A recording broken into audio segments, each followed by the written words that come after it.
పురుషులందరూ ఈ రాజ్యసభలో ఈరోజు ఆత్మహత్య చేసుకున్నట్లే.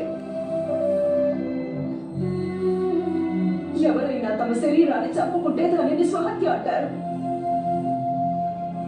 తమ ఆత్మని ఎవరైనా చంపుకుంటే దానిని ఆత్మహత్య అని అంటారు. క్రోధాగ్నికి లోనై నీవు పురుషులు చేసే పనులు చేయకు ద్రౌపది. ఇంటిని శుద్ధి చేసే పని స్త్రీయే చేస్తుంది. ఈ లోకాన్ని శుద్ధి చేసే పనిని కూడా స్త్రీయే చేయగలదు. నేను శపిస్తున్నాను.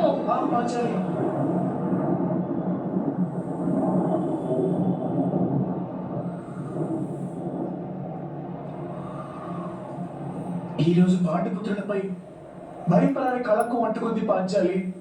దాన్ని తొలగించుకునేందుకు మాకు అవకాశం ఇవ్వు. నీ పరాభవానికి ప్రతీకారం తీర్చుకునే అవకాశం మాకు ఇవ్వు. ఎలా తీర్చుకుంటారు మీరు ప్రతీకారం? మీరు దాసులయ్యారు కదా ఈ దుష్టులందరికీ.